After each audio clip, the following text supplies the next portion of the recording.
Well, happy St. Patrick's Day to everybody. I want to welcome Taoiseach Brian Cohen and his lovely wife on their first visit to the White House for this wonderful St. Patrick's Day tradition. This is the first for both of us, and with a little bit of luck, I'm sure we'll get it right. We are pleased to be joined by a statesman who worked as hard as anybody to usher in an age of peace in Northern Ireland, and that is my now Middle East envoy, because he's a glutton for punishment, Senator George Mitchell.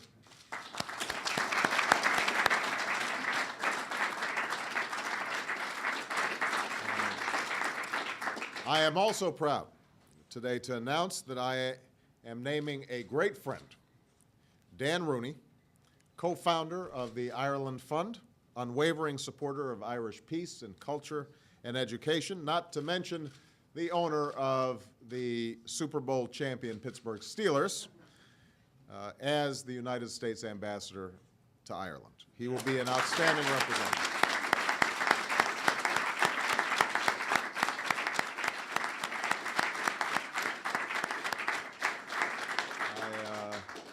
Just a private note here.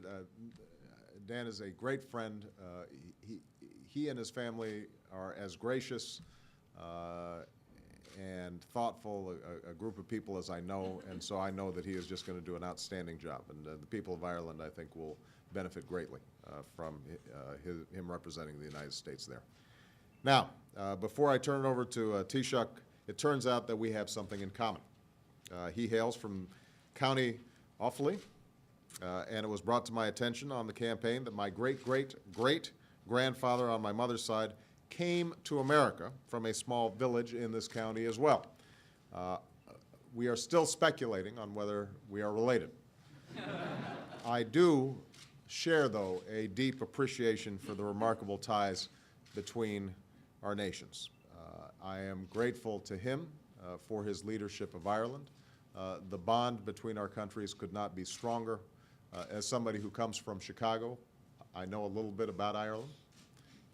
And the warmth, the good humor, and the fierce passion and intelligence of the Irish people is something that has informed our own culture as well.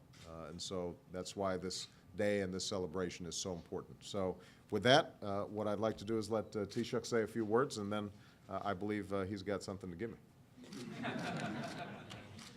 Thank you.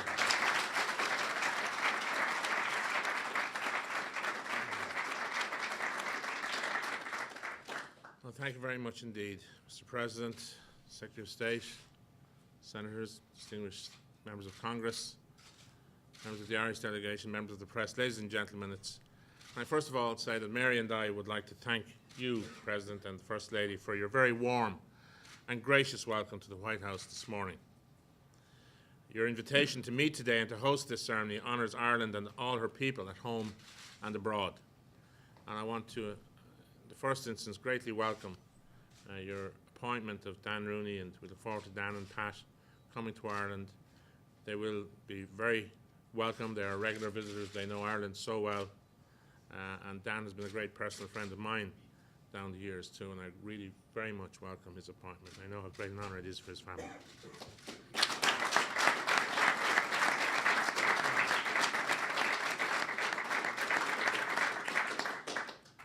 Can I say, Mr. President, that you were saying you're trying to work out if we were related or not? I just want to say that I have checked, and unfortunately there are no Carneys on the electoral register anymore in my electoral district.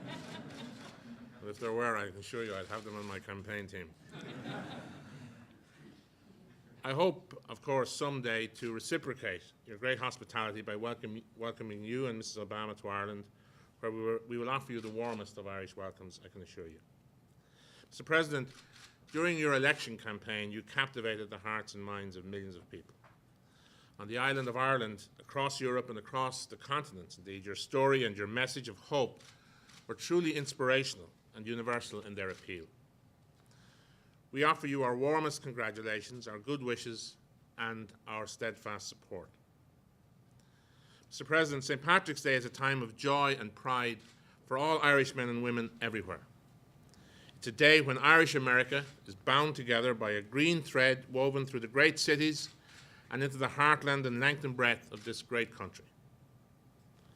It is a day, too, of reflection on our immigrant history, of our sense of place, and of our need to connect.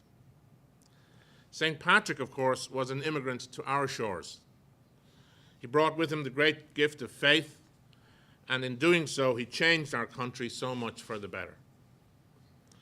The Irish, in turn, brought this message of hope and his values of generosity around the globe, including to this great nation. We are proud of our Irish community in America, of how they have preserved their Irish culture and heritage, and how they have helped build this great country. They have lived and worked here, and they have succeeded. They've enriched Ireland, and they have enriched America.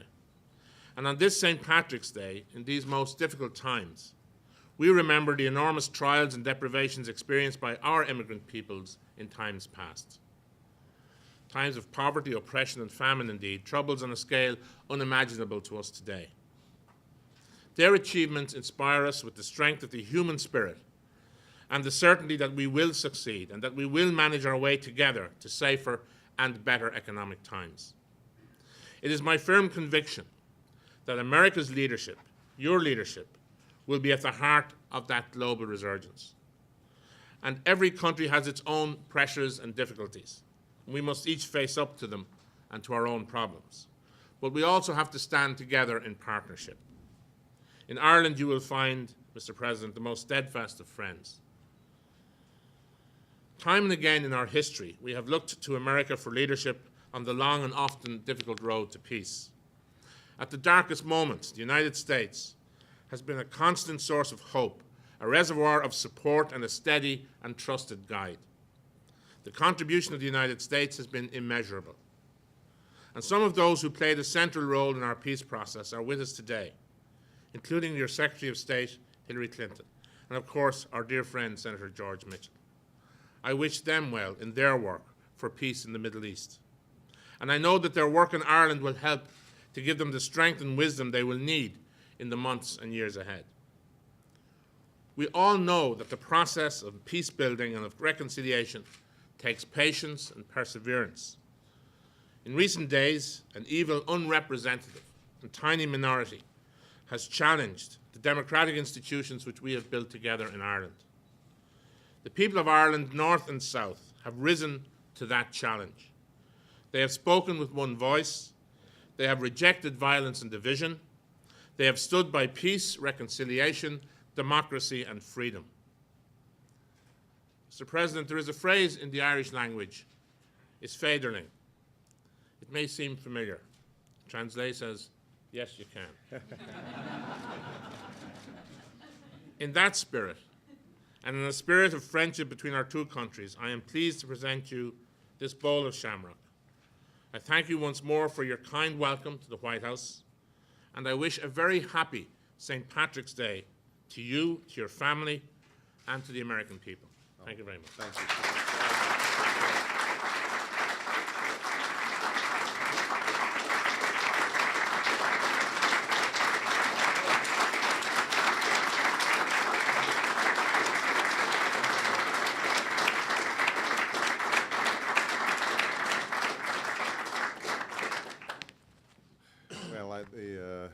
Let me try that again.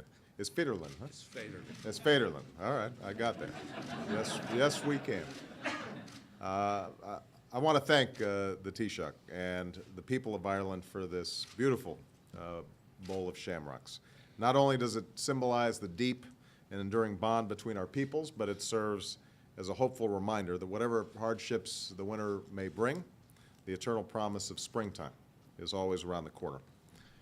Now, the contributions of the Irish to the American story cannot be overstated.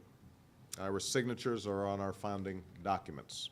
Irish blood's been spilled on our battlefields. Irish sweat went into building our greatest cities. We are better for their contributions to our democracy, and we're richer for their art and their literature, their poetry and their songs. Rarely in world history has a nation so small had so large an impact on another. Tens of millions of Americans trace their roots back to the aisles. And on St. Patrick's Day, many millions more claim to. On behalf of them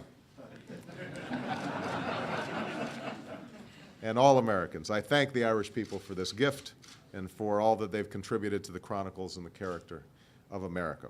And I do want to share briefly a few words about the recent attacks in Northern Ireland. Almost 11 years ago, the world watched with wonder as brave men and women found the courage to see past the scars of generations of violence and mistrust and come together around a future of peace. We watched with hope as the people of Ireland and Northern Ireland went to the ballot box and overwhelmingly endorsed such a peaceful future.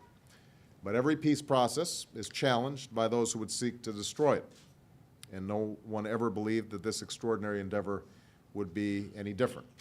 We knew that there would be setbacks. We knew that there would be false starts. We knew that the opponents of peace would trot out the same old tired violence of the past in hopes that this young agreement would be too fragile to hold.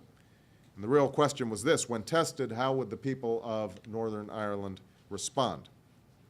Now we know the answer. They've responded heroically. They and their leaders on both sides have condemned this violence and refrained from the old partisan impulses. They've shown they judge progress by what you build and not what you tear down. And they know that the future is too important to cede to those who are mired in the past. The thoughts and prayers of Americans everywhere go out to the families of the fallen. And I want everyone listening to know this: the United States will always stand with those who work towards peace. After seeing former adversaries mourning and praying and working together this week, I've never been more confident that peace will prevail. Now, today is a day for all the people of America and Ireland to celebrate our shared history and our shared future with joy and good cheer. So I can't think of a better place to take the Taoiseach for lunch than the Congress.